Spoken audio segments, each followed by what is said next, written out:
Hola! Welcome to the Landscape Chronicles. My name's Amanda and today we're in El Chorro in the Malaga province in Spain. Why? Well, tomorrow we are set to climb the magnificent Caminito del Rey, which is this huge bridge stuck between the cliff face of two strikingly beautiful mountains, and is a very narrow gap between them, so there are some wooden boardwalks that will take us there. It's a hugely popular activity and brings hundreds, thousands of tourists each year to this region alone. Now, many of the tourists will be coming by bus from Malaga, which takes roughly 1 hour, but we've decided to stay in the hotel where most of them will be coming to start their tour. So we'll eliminate the need for that 1 hour early rise bus trip to El Chorro, and instead we'll be starting from our own hotel. Now, it does carry a little bit more of an expense with it. It's roughly 360 euros for a 2-night stay, but it does eliminate the need for those early mornings. We can sit by the pool and relax in the afternoon after our hike, and hopefully have just a little bit more of a luxury experience.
Hello. Hello. What are you doing? Playing with my tiny maracas. Let's take a look at them.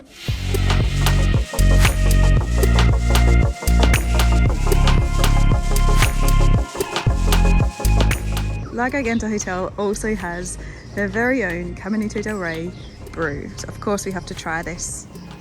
Look at that packaging. Incredible. Ah, delicioso. It's the best thing ever. It's not quite, whoa. It's like being on a playground. In your accommodation? It's not that comfortable because I can't lie back, but if it is, but it's still quite nice being comfy? Yeah, it's completely off the ground.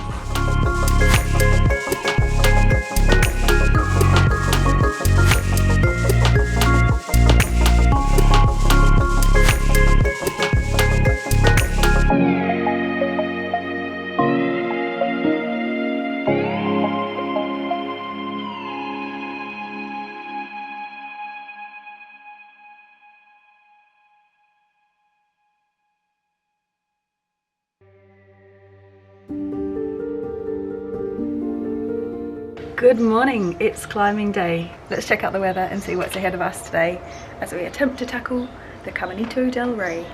Over here we can see a fraction of blue sky, and that's really in the direction of the Caminito del Rey, so hopefully we get lucky. But there is a little bit of a chance of some rain, I'm guessing, from these dark clouds. Anyway, not going to stop us. We can't wait to see this magnificent feat of engineering. We've risen at 7:30 for an 8:30 brekkie. It's a la carte here in La Garganta, which is good. We can just select off the menu what we like. And we're all set to join our tour group at 9:30. So we'll hop aboard a shuttle bus at that point and be driven 20 minutes to the entry to the Caminito del Rey. Tickets to the entrance are usually by guided tour, and they really need to be purchased before the day of arrival. One, because it's such an effort and a mission to get here in the first place, and two, because they only release a limited number of tickets. So whilst it's technically possible to buy at the door, you don't want to be stranded after making the whole entire trip here without a ticket.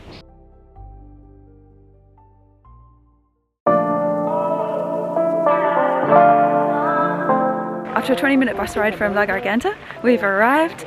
We had a short little walk through a tunnel, an explanation from Carlo, our magnificent guide, who is about to take us on the world's most dangerous walkway.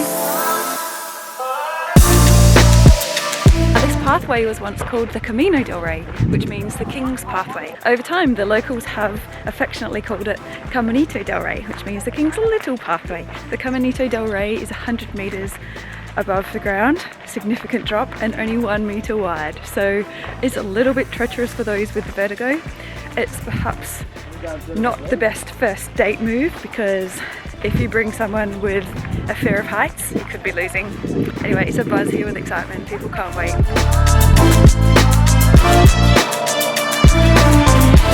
Now you might ask, what actually is the Caminito del Rey? Well, it's actually just a little bridge, a pathway that connects two massive mountains where there are two different hydroelectric power stations. So it's really just an access point for the workers to be able to maintain the hydroelectric plants, as well as to transport goods across that and maintain the gorge. Okay, so some practical tips. You will receive a bottle of water, one each, and when we get to the actual walkway, a helmet. We get this little wristband here, and that shows us which family we belong to, which group we're a part of on the trek. The Caminito del Rey was established or built first in 1901. That's when it began construction initially. And if you see it on the side of the mountain, you'll see two slopes or two walkways, one underneath each other. So the one underneath is the original one. Actually, it was in a state of such disrepair that there were unfortunately a few deaths in the late 1990s and early 2000s, at which time it was closed. However, it was refurbished and then reopened in 2015 for guests like us to come along and experience the amazing views and sheer incredulousness of the construction of this place. Sexy hat is on. Okay. Is it alright? All good, yeah.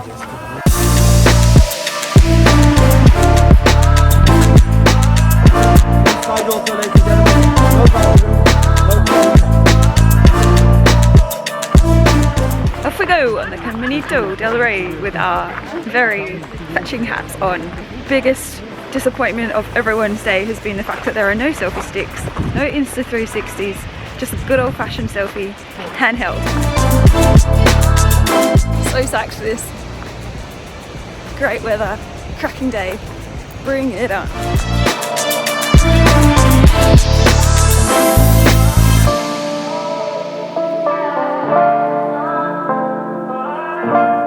Now the whole length of this hike today is 7.7 kilometers, but the part on the railway suspended, oh wow, but the part suspended above, 100 meters above, is only 2.7 kilometers, so we'll have to dig deep and be courageous for that 2.7 kilometer section.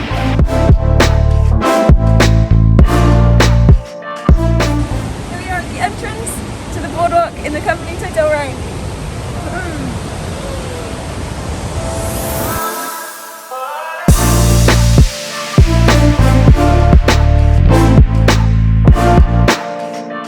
So I don't know if you can hear me above the roaring, thundering water beneath me, but I am now 100 meters suspended on a wooden boardwalk that is literally hanging out the side of a rock cliff, a sandstone, limestone cliff. And I don't really have a fear of heights, but I sometimes have a fear of construction that's been in place for over 100 years. So anyway, at least this place has been refurbished only a few years ago. The current boardwalk I'm on was reopened in 2015. So I think I'm pretty happy we're gonna be okay.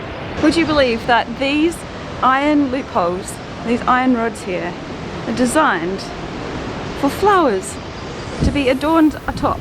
And that is because the workers are Spanish, and the beautiful Spanish people love beauty and flowers. So the workers on this construction site actually created a place to adorn it with flowers. I think that's so beautiful.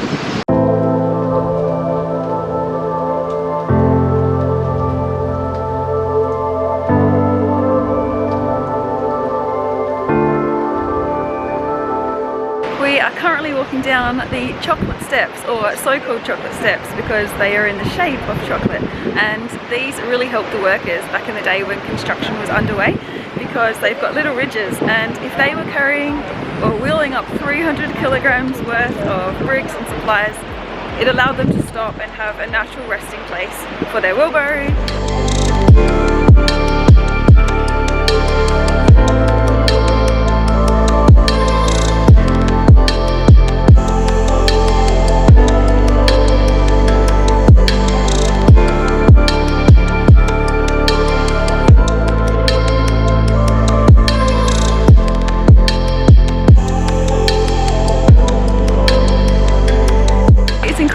Important to wear closed shoes on the Caminito del Rey, because there are quite a few of the boardwalks that have got really large gaps between the wooden planks. You really don't want to be tripping up on some flip-flops.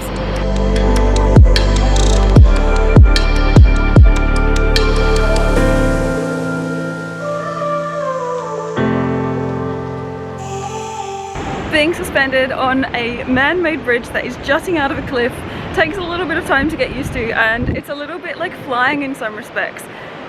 When you're on a long haul flight and you've been traveling for 14 hours, it's only natural to consider the fact that you're suspended in air. That's exactly what it's like here.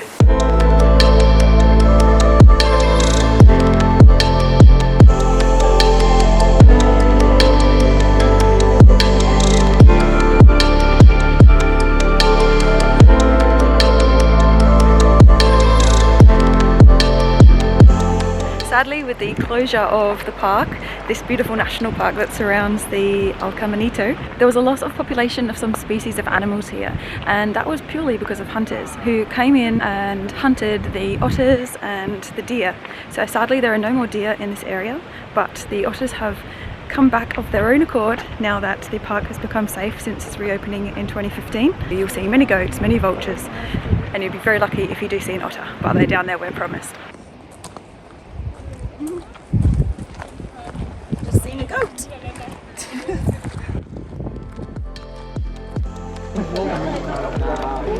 Oleander. High 5. Level of toxicity. Super high. This park is named after King Alfonso VIII, who traversed only 700 meters of the 2.7 kilometers in Caminito del Rey on its inauguration in 1921.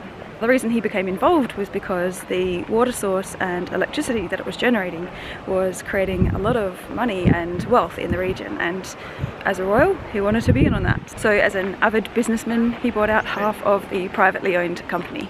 Here we go, roughly halfway. We came in from the north gate and we'll be exiting via the south.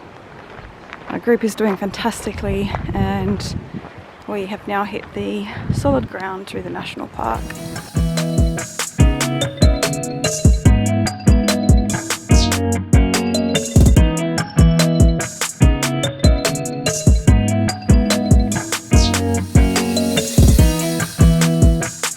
All right, family meeting.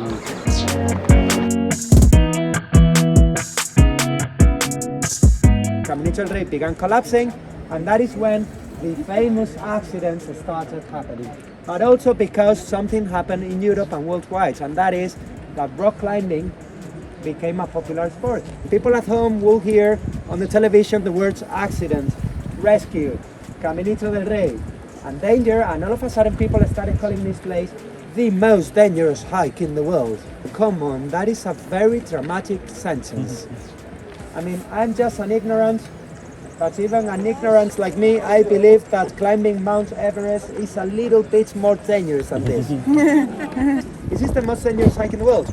No, no way. Let's start from the beginning, from 1901 till 1907, when they were building this. How many people died building Caminito del Rey? 0. Later, when this was in the 70 years that this worked as a power plant, did anyone die? One man. Why? Because he lit up a cigarette and there was a gas leak. Boom. Every single person who died here died or in a climbing accident, or in a zipline accident, or because they were doing something stupid.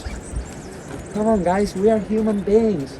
Stupidity is part of our DNA. At the end, it's just not correct, and also it creates fear, and fear is not nice. We're in the final portion of our trip now. We're about to ascend the glass balcony. I have no idea what to expect here, but let's find out together.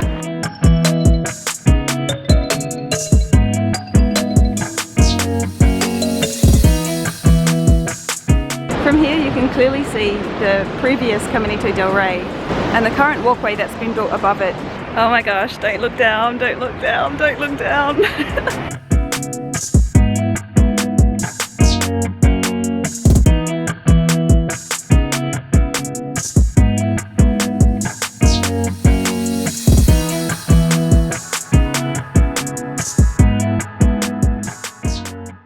Along the Caminito del Rey are various numerical time points. So we are 2,650 meters into our journey. This is literally one of the best things to do in Spain. So the hold up here along the edge of the mountain is for the photo opportunity across the glass bridge. So each tour guide is responsible for taking one photo and one photo only for each guest.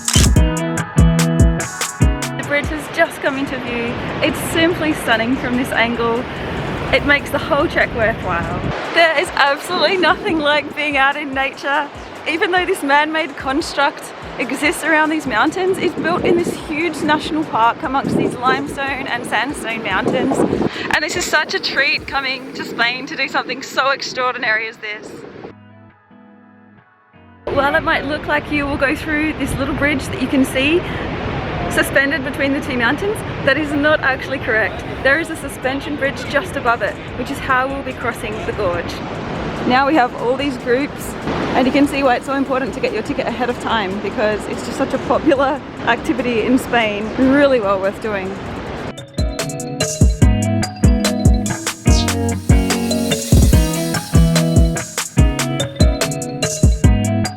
Moment of truth, here we go.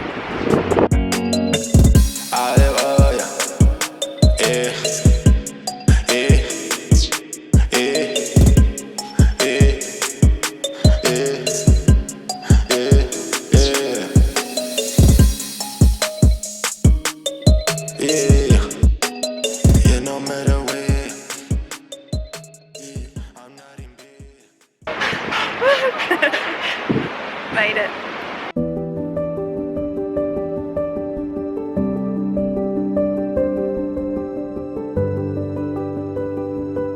Well, that was simply absolutely incredible and a once-in-a-lifetime opportunity. If you're in Spain, in the southern part near Malaga, I would highly recommend doing the Caminito del Rey. This hike is stunning and it's such a unique thing to do. The sheer construction of the builders who made this is... I'm in awe. How'd you like that? Pretty cool. Yeah?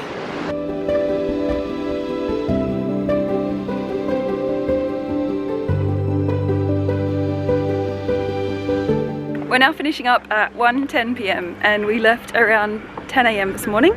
So a 3-hour expedition. Obviously we had a bit of time getting on the bus, reception, getting checked in and all of that, but the actual trip time is around 3 hours. A solid half a day experience here in Spain. One of my favorites to date. Final few moments on the Caminito del Rey. I heard some applause and clapping before from one of the other groups. What an achievement.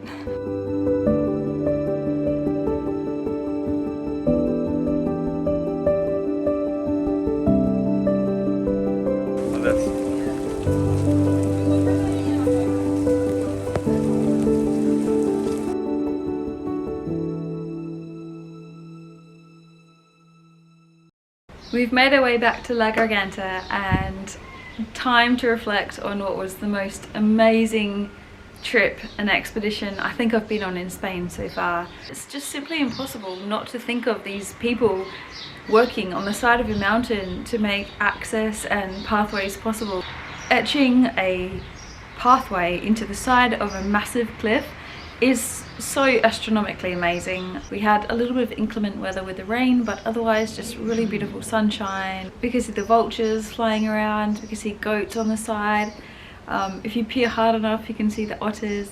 Come on the Caminito del Rey. It will honestly make you think about life and human engineering feats and how far we've progressed as a human species. It's just amazing. All the while, you'll be simultaneously surrounded by nature. It's this beautiful symbiosis of man and thinking and nature and surroundings. You can't possibly but be immersed in this. It's just a surreal feeling. You feel like you're flying. I think I said this in the video, but when you're in a plane, there are moments where you think about human engineering and how is this plane staying in the air? What are the physics behind this? It's a similar feeling on the Caminito del Rey, where you're walking along board planks that have been constructed there by humans, and you look at the bearings and the bolts and it's a bit of a mystery. There's a part where your brain has to dissociate and just accept what's happening, and that is what I love. There's a similar thing when I went bungee jumping. I had to accept the inevitable, I had to accept lack of control, and I think that's what I loved about the Caminito del Rey. And finally, one of the best things about staying at La Gayanta is that coming back after the Caminito del Rey to your own bathtub, which you can pour, have a glass of wine, sit there and chill, soak in the bath bubbles, and recall and recollect those precious moments you had on the Caminito del Rey.